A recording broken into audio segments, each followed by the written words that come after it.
Hi, I'm Caroline Mitchell, Canine behaviourist at Good Doggy. So in this video today, I want to talk about resource guarding and how a scarcity mindset can trigger resource guarding behaviours in our dogs. We can also remember how crazy it was during lockdown when we thought we were going to run out of toilet roll and flour and pasta sauce and stuff like that. And that triggered us to want to gather those resources as much as possible. As soon as we felt like something had become available, we would buy as much of it as we could, and we would hoard that resource at home. It didn't take very much for us to get into that kind of mindset of doing that, but it took an awful long time before we learned to trust the system and started to release those kind of supplies that we had stocked up and start to allow ourselves to run out. It was a long time before we allow ourselves to get to the last couple of loo rolls before we would go and buy more from the shop again. A lot of people kept their stocks for a long time before they started to use those up. That's a scarcity mindset. And it doesn't even have to be a real threat to a resource. A scarcity mindset can come about as a perceived lack of resource as well. So in this video, I'm going to talk more about scarcity mindset in our dogs, how it can trigger resource guarding, and crucially, how to change that in our dogs so they can start to recover from a resource guarding problem. But let's start with what counts as a resource for our dogs. So resources can be physical, they can be emotional, and they can be social. So if, we're going to focus on the sort of tangible stuff here, physical stuff, but an emotional resource could be a rewarding feeling, a feeling of comfort, reassurance. And a social resource could be their friendships with other dogs or with their family. But more tangible resources, stuff that we are more familiar with when it comes to resource guarding, would be things like food, their territory. Lots of dogs, if they're resource guarders, will guard their toys. Maybe they're guarding their spot, their bed, a place where they like to sleep. It might be a person even in their home, or it might be another dog in the home. And often it can be found items like trash, feathers, baby wipes, sticks, that kind of stuff. And more recently and unusually, a dog that was resource guarding his water, which is a very unusual resource. But any resource that a dog values can be guarded, can trigger this mindset in a dog. And when that becomes chronic, when your dog believes that their needs won't be met to a higher level, then that feeling will start to consume behaviour. So a scarcity mindset happens when resources are perceived to be limited. So this will trigger behaviours, for example, stockpiling resources. Maybe they will start to gather resources obsessively, and any resource can lead to the guarding of another. So when resource guarding becomes chronic, when this scarcity mindset starts to really take over and consume their behavior, that's when they can start to resource guard other things. So it might well have been that in the very early stages their resting place was threatened, or they ran out of food, but actually the resource guarding problem, that scarcity mindset, has become chronic, and now they've started to guard other things which aren't related. So in this case, it could be a feather, it could be something else. In any case, once a scarcity mindset has been triggered, it can start to filter across to all other things. In fact, any anxiety can lead to a scarcity mindset. So just being afraid of something, afraid of another dog, afraid of being left on their own, all those kinds of anxieties, once they've become chronic, can also lead to a scarcity mindset problem, and ultimately then a resource guarding problem. We already mentioned about lockdown and what that taught us about a scarcity mindset. We all perceived at that time that a resource was going to be scarce, and we obsessively bought and hoarded more than we needed and protected it. Our dogs will start to do that as well. So you might see that your dog will start to leave their food. They might start to hide food if you give them a chewy toy or a big treat, something like a pig's ear or something like that. You might find they now start to hide this stuff around the place. And this can be as a result of a scarcity mindset. Just believing that a resource is scarce or could become scarce is enough to trigger this mindset. And when this happens, stress levels in that dog naturally become raised. So when this is a chronic problem, this will mean that the stress response is raised all of the time. And this is how it will then start to affect other behaviours. So the stress hormone cortisol, levels of that will start to rise up. And when that happens, then dogs can become more reactive and more fearful. They become more likely to respond to something with aggression. So this then leads to more hoarding. This can lead to a lack of cooperative behaviour. Dogs can suddenly become quite competitive.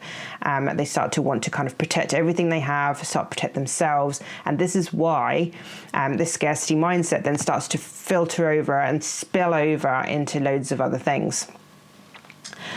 So we're going to come on to the cure later, but you can see here that just the very thought or potential that a resource might become limited is what causes this scarcity mindset. So it'll become obvious later that when we try to control resources too harshly, then that is never going to help solve the problem. So people that want to show their dog they can take their dog's food away from them at a moment's notice, I can take your toy away, I can make you move off of your bed, that is never going to help solve a scarcity mindset.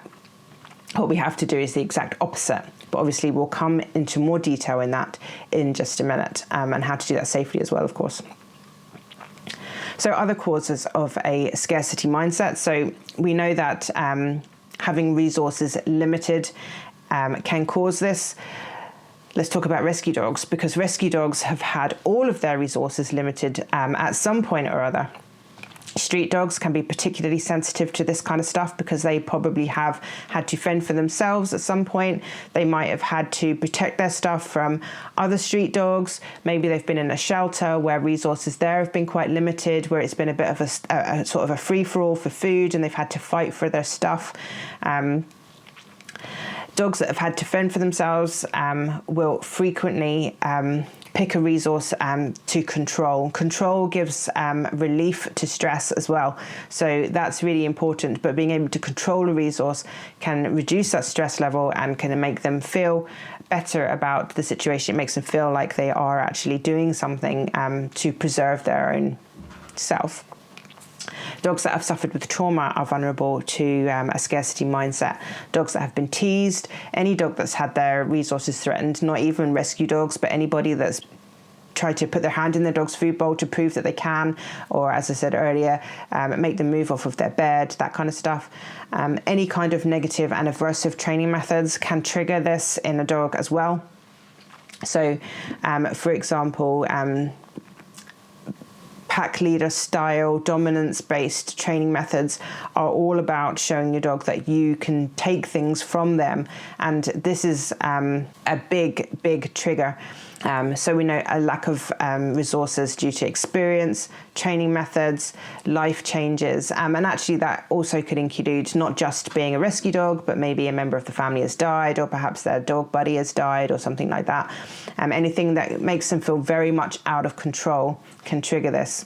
So why does this cause problems? Well, when you have a scarcity mindset, we've mentioned already that this increases the levels of cortisol in your body. It puts you into a survival mode, if you like, fight or flight mode.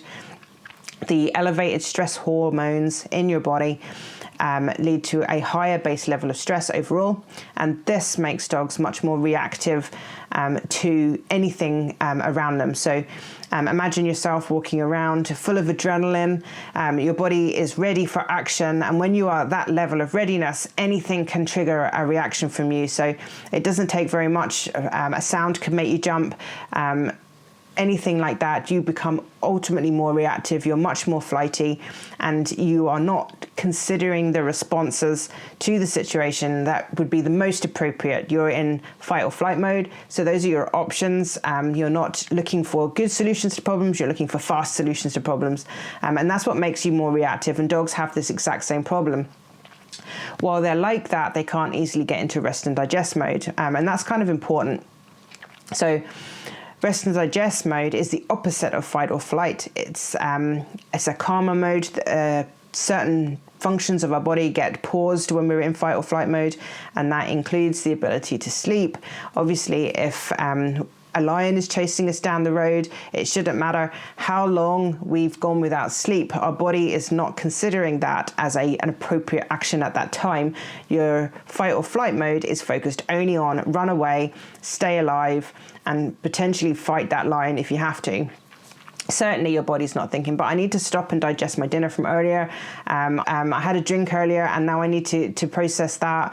I need to sleep. I need to reproduce. None of those things are important at that time. All your resources have been diverted away from those non-essential items into essential items. The presence of cortisol and adrenaline is all a big part of that. So when our dogs are in that mode with those elevated cortisol levels, it does make them more reactive to stuff. So if they're eating their dinner, for example, and they've got low levels of cortisol in there, they are still in a low level of fight or flight mode. If you come over towards their dinner, you might surprise them because they're really just focusing on what they're doing, rather than looking around and going, oh, it's just my dad, he's come near me while I'm eating my dinner, he's probably going to do the washing up. He's not in that mode, he's not in that restful, calm state, he's in a fight or flight mode, in survival mode. So now cortisol and adrenaline and all those things are now in charge, and they will suddenly hear this movement behind them, and the reaction is make it go away. So they turn, they slap, and they growl. Okay, so once they've done that, the body will then reward them with a nice happy feeling because they protected a resource, and naturally our bodies encourage that kind of behavior when it's successful, because that's how we survive, by keeping stuff safe, keeping ourselves safe. So the body will give you a happy response, a happy feeling in response to that behavior, and therefore now this is something that's more likely to happen again.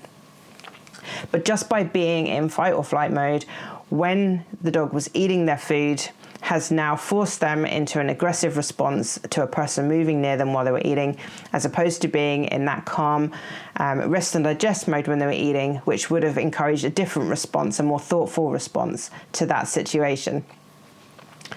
So once this has happened a couple of times now, this is now starting to become a habitual behavior. Your dog's been rewarded for it a few times, and now this becomes their only response now when stuff starts to happen. And that's when you will, at that point, probably go, I have a resource guarding problem and I need to deal with it. This isn't just a one-off or, a couple of random times this has happened. This is becoming a new habit and it's dangerous. So how do we go about changing that mindset? So the first thing we need to really do is we need to say that a scarcity mindset is the perception of a lack of resource. So we need to change the way that feels. We need to give the dog the illusion that their resource that they thought was scarce has now suddenly become full of abundance and is never going to run out. That's the important thing. The dog must always feel like there's enough, there's going to be more, they're never going to run out, they're never going to have to worry about this stuff again. And to do this requires extra care. So we must prove to that dog frequently that their resources are not scared. This takes a lot of practice and it takes intentional effort. So you can't address a resource guarding problem only in that moment. So if your dog is guarding a baby wipe they've just found on the street, that is not the time to do proper behavior work to try and solve that problem. All you can do is manage that situation in that moment as best you can.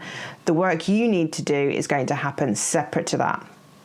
A dog that has never had a scarcity mindset will not need nearly a tenth of the amount of effort that you will have to put in to prove to your dog that resources are not scarce. So let's talk about a dog, for example, that is guarding toys.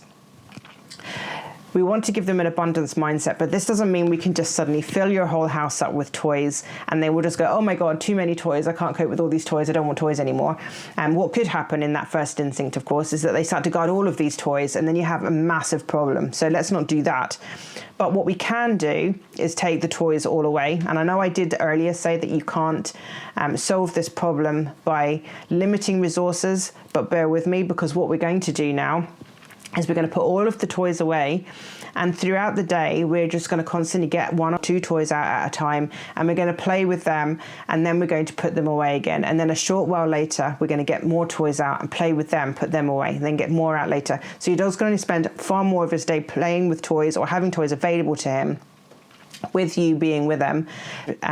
So he's going to spend a lot more time with his toys than those gaps in between. What we're aiming for over the period of a day or a couple of days, so don't try and do this if you're in the middle of trying to sort of, if you've got kids at home and they're going to be needing your time, then this isn't a good time to try this kind of training. If you are trying to work from home, this is not a good time to try this training.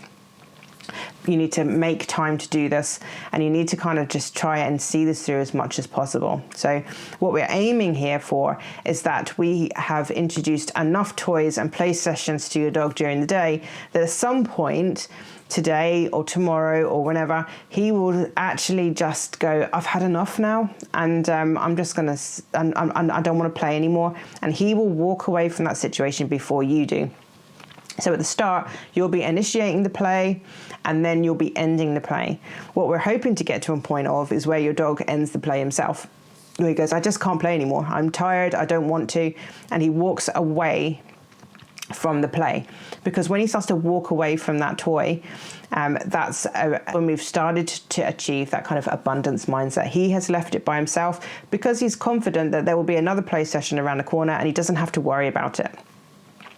So that's great for things like toys. With food, we could do the same thing, except for we're not going to have such frequent food offering sessions. You might, instead of feeding him 2 or 3 times a day, maybe you just add one so it feels a lot more frequent. But we want to make sure he gets good amounts of food in these sessions.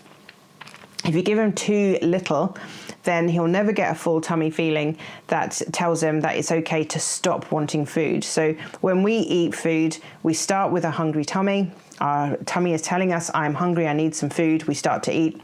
And then on a scale from that moment until we basically get a tummy so full that we can't eat anymore. You want to stop before that. So when we start to get that kind of full up feeling, we're starting to go, that's it, I've had enough now, and then we'll stop eating. We want your dog to have that feeling as well. So don't be tempted to try and give him 5 or 6 meals in a day. Really, 2 or 3 is the maximum, ideally.